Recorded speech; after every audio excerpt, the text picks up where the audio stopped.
Yung asawa ko, si Gerald, yung naka-green. Ayan. Wala ako natandahan. Okay lang. Isa pala. Okay, last na. Regina? Rachel? Mia?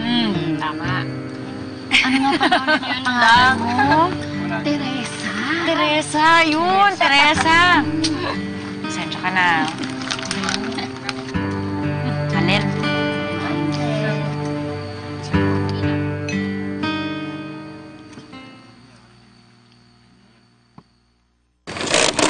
Dati, tulungan kita. Ano mo tulungan? Bitiwan mo ako!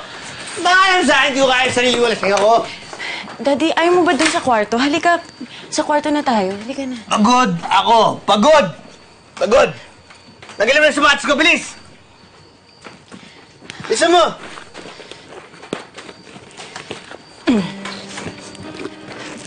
Bisa mo sabi! Ah!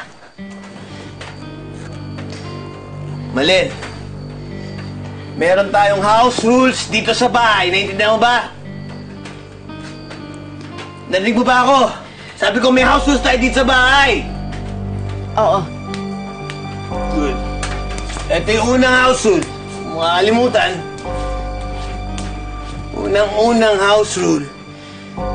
Bawal na bawal kang lalabas sa pamamahay ko na hindi ako kasama. Naiintindihan mo ba? Ha? Good. Pangalawa, yung ginawa mo kanina, nakapag-chismisa ka na kila Rachel, kila Mia, ayoko nun, dahil wala akong mapapala sa chismis. Kaya nga chismis eh. Pangatlo, oo, ikaw rin sa bahay na to. Pero ako ang hari. Kaya lahat ng gusto ko masusunod. Pagsisilbihan mo ako, naiintindihan mo ba? Good. Linisin mo yung sapatos ko. Gusto ko yung malinis na malinis, ha? Pwede akong malalamin.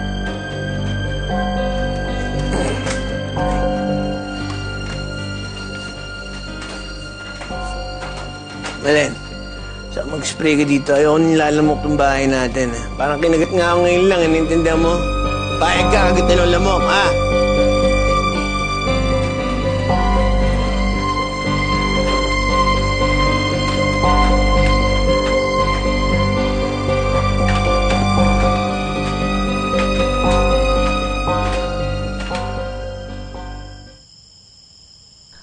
Unay nabigla si Malin sa kakaibang kilos at pananalita ni Eric sa kanya, lalo na ang mga pagbabawal nito. Pero tinanggap ito ni Malin dahil madalas siyang paalalahanan noon ng kanyang ina na ang babae ay dapat laging sumunod at sumailalim sa kanyang asawa.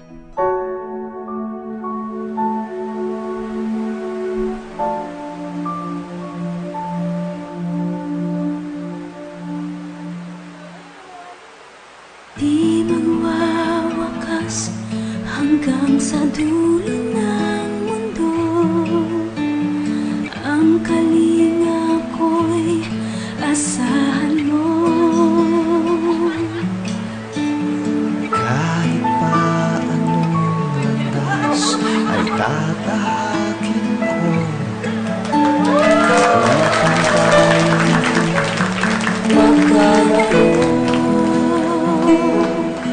Sana'y laging kapiling, yan ang aking dalangin. Mapakailanman hindi magbabago Ang sinisigaw nitong aking puso, magpakailanman, magpakailanman.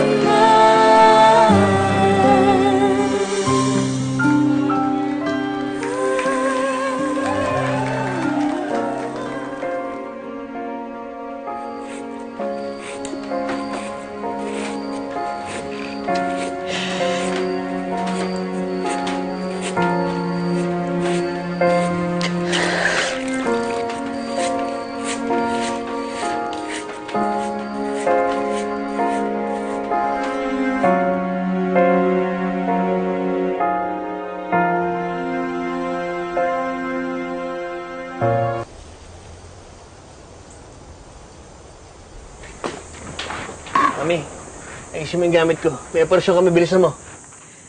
Aalis ka? Oo. May operasyon kami. Saan ang punta niyo? Confidential pa nga eh. Eric, kailan ka babalik?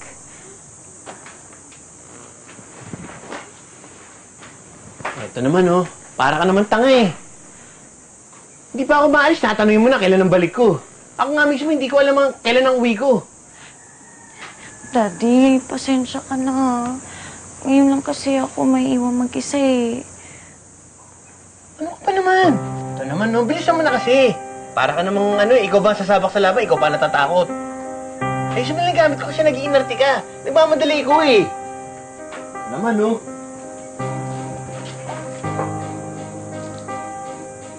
Bilisan mo na. Huwag ka na mag-iinarte, kailangan ko na umalis.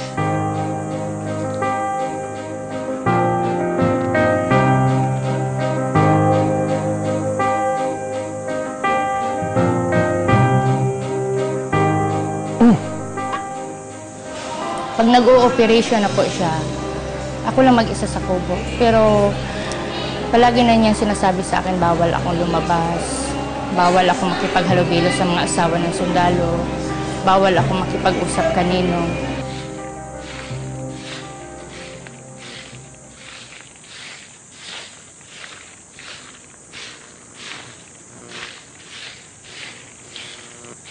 Natin na bukas yung tindahan.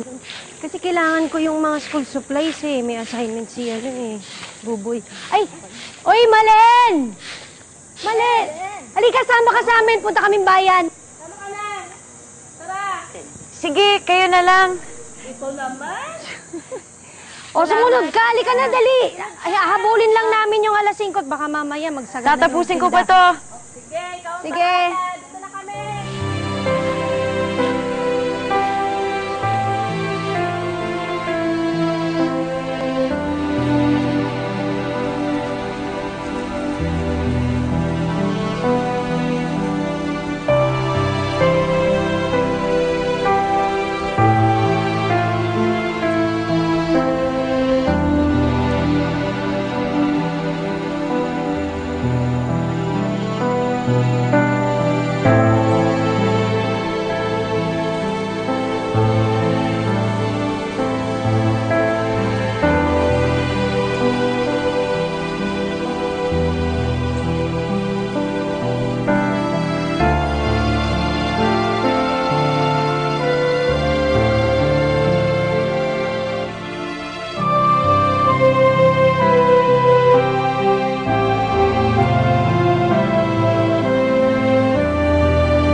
Sinunod naman ni Malen ang mga inutos sa kanya ni Eric.